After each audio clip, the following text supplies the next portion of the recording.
Ever feel like you're stuck in survival mode, where everything seems fine on the outside? What if the key to thriving isn't working harder, but rewiring the way you think? Today I'm sharing my thoughts and a brief review of Steve Magness' new book, Win the Inside Game, and to show you how to move from surviving to thriving. So hello, my name is Zach, and on this channel I mostly review science fiction and fantasy books, but I also have interest in areas like business and personal development. And today I'm reviewing this book, Win the Inside Game by Steve Magness, which is the actual second book I've read by Magness. I recently read his other work called Do Hard Things, which is, as the title implies, a book about doing hard things and the need to push ourselves beyond our limits.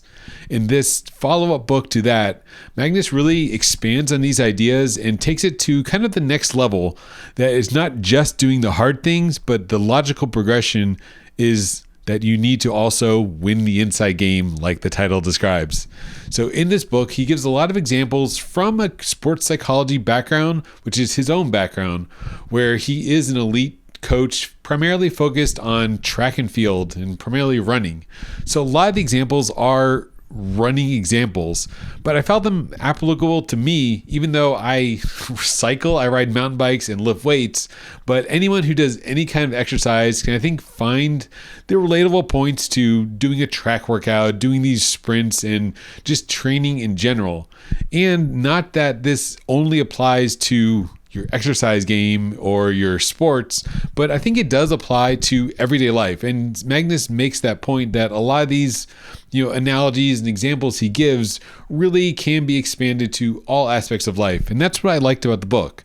So to delve into a little bit more, what I liked was, these relatable metaphors. So even though it's track and field, it's pushing through hard things, these are things we deal with in work, in family, that sometimes times get hard, that we need to work a little harder, whether to push a project over that next hill to get something out the door to a client. Just like if you're training for a race, sometimes you need to work harder, or not work harder, but do a certain training program, schedule your workouts, get everything aligned to hit that new PR.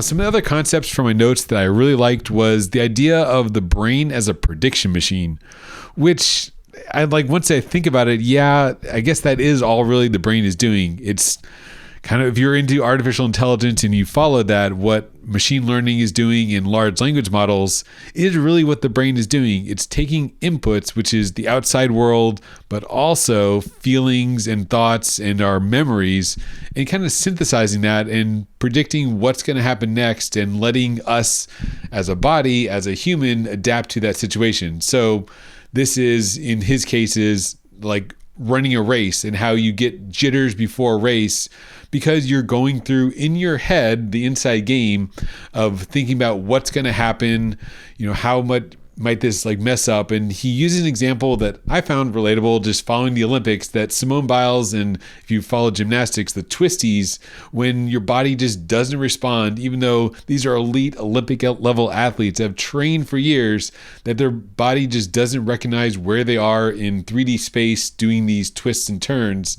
And this is also, that crashing before a race and the jitters. And again, kind of the corporate business side of this is when you get jittery before a presentation, that your body, your mind, really, the inside game is just predicting what could go wrong, all the things that might happen. So you're predicting and thinking of what could go wrong. But the idea, of course, of the book is to push past these limitations, which is the second point that I really liked when he gave an example of the See God workout.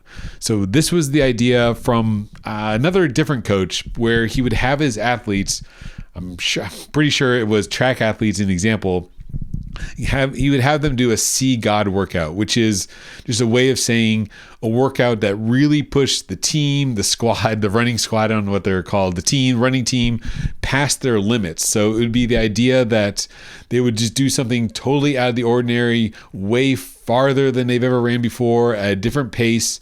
And he uses some other examples where he would have his athletes also maybe run, or maybe this is his own life, where he had a coach teach him to run incorrectly and kind of lean into that wrongness of doing things out of how you normally think about it, But then by leaning into the discomfort, it helps you push past the limits, see where your own deficiencies are. And this is, again, a great way to apply to everyday life, and also echoes the recent book I read, Alex Hutchinson's The Explorer's Gene, and kind of the need as humans to push beyond our limits, to explore, to try new things, or like Steve Magness' previous book, do hard things, that there is kind of a innate human nature to do hard things, push past our limits, and that this can get us out of the ruts and see things from a new perspective. So this all kind of synthesizes in this 4-part framework that I'm going to look at the examples that Magness has for us, which is reveal and fill, which is the idea of the importance of addressing and identifying the unmet psychological needs. So he talks about using genuine ingredients in quality experience in relationships. He talks about even like the need to see people in the real world and foster real relationships. And he kind of equates it to nutrition, having, garbage in, garbage out. So you want to fill your body with whole foods, not junk foods, and just kind of reset your body to reset your mind. The next phase was, in his 4-part framework, is the decenter phase, which is where you let go of ego-driven protective mechanisms and the pursuit of external validation. So this is something that I really enjoyed, the decenter, and then the I think the next one is dislodge. But the decenter phase, I found a lot of parallels to books like Atomic Habits, because Magness talks about really identify and how that is detrimental to athletes, where you have this identity or this construct in your mind of who you should be, what kind of athlete you should be. And then we try to live up to that expectation, but we're also limited by that expectation. And this is what James Clear talks about in Atomic Habits, that every action is a vote for who we want to be. So it's basically an idea to get out of your head, the way James Clear describes it, by not thinking that, I want to be a writer. So who is a writer? A writer is someone who writes. A book reviewer is someone who reads books and talks about books. You can't identify as X unless you actually do the actions. Someone with a clean house is someone who actually cleans on. That's a bad example, but I think the writer is the classic example that James Clear gives, that a writer writes. So do the action. That is a vote of confidence by taking the actions, taking these small steps. And this is similar to what Magness talks about in this book, where you got to let go of those identities and ideas in your head to not seek external validation, but look the inside game and look about who we are as people. And then the third part of the framework was the dislodge, which is involves updating the brain's predictive systems. So this is where the example that I liked earlier for the See God workout was, one of his frameworks is to dislodge, so get out of that rut. And this can be applicable to doing the workout wrong, intentionally doing something different. This is talked about in a lot of different books in the self-help genre. The need to just get out of your comfort zone, go on a walk, take a different route on your walk, do something just totally different. You normally drive the same way to work. What happens if you went in a totally different way, just to see something different? Because we get, as humans, as a prediction machine, we just get stuck in these routines. So it sometimes takes that extra effort to dislodge ourselves, which is the step 3, to get out of the ruts, get out of that routine, and just change our framework and change how we see things externally, but also change how internally how we are. And then his last 4-part framework is realign, which is basically just bringing it all together and synthesizing these new ideas, these new ways of thinking, these new ways of doing into a new authentic life. So that's his 4-part framework of reveal and fill, decenter, 3 is dislodge, and then 4 is realign. And he's also has this, I think, on his website, so you can get that on there if you don't want to read the book. But what I disliked that was the positives. I like the framework. I like these ideas. Some of the negatives is that it is a sports heavy book. So again, I semi-related to a lot of this because I used to do Ironman triathlon. So I kind of have a semi-running background, but I never did team sports or collegiate level or even high school level track, which is a lot of the examples, which himself as a track coach, of course, he's going to draw on his own experiences. And then on the other hand, when I mentioned examples of, oh, yes, this is like James Clear, Atomic Habits, the only other negative, I guess, would say that this book doesn't necessarily break new ground, that it is a lot of these classic ideas, which on the one hand, it's great to hear it again. And sometimes we just need to hear an idea told in a certain way at a certain time in our life because we ourselves are constantly evolving. And when I read Atomic Habits, maybe last was probably like 2 years ago, I'm a different person than I was 2 years ago. So even though the Atomic Habits vote for confidence in yourself is this idea I've heard before, at this exact point in my life, wherever I am emotionally, everywhere that makes you a person, maybe you are going to interpret that idea differently and apply it in different ways to your current circumstances. So not necessarily breaking new ground, but again, a good reinforcement. So it's kind of like a negative and a positive, depending how you look at it. So at the end of the day, who's this really book for? I think it's obviously geared towards people with that kind of health and fitness, wholeness, exercise background.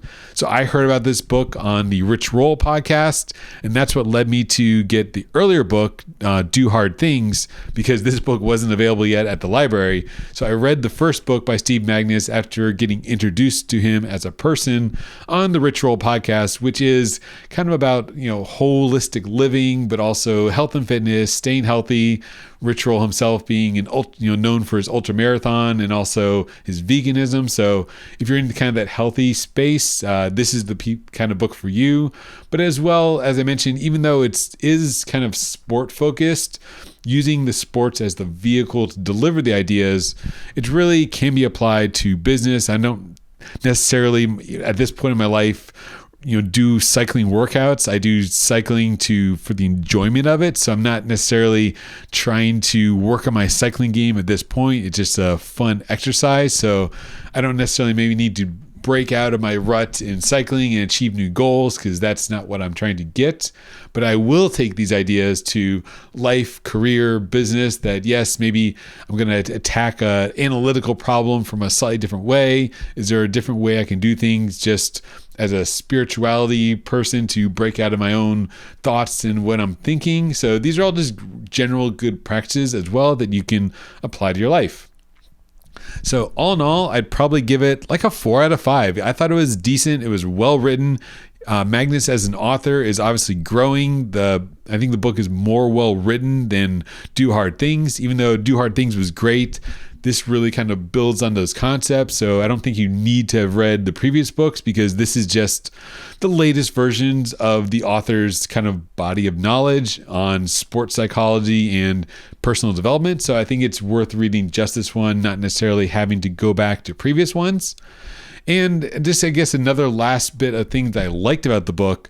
This book actually tells a bit of Steve Magness' personal story, which I didn't know about at all. So he does talk about here that he was apparently like a whistleblower for the Nike case where he even testified.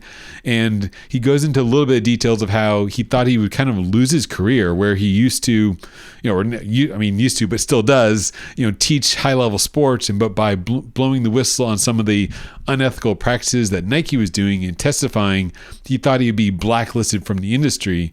And that's allowed him to kind of rebuild a bit. And he talks about in the book to his own coaching business and doing things like this, getting on writing books and just pivoting in his life. So it is a little bit of insight to his own personal story. It doesn't go in there deeply, but he does draw on his own examples as a way to break through your limitations and try new things, and him being an example of that, pivoting a little bit in his career.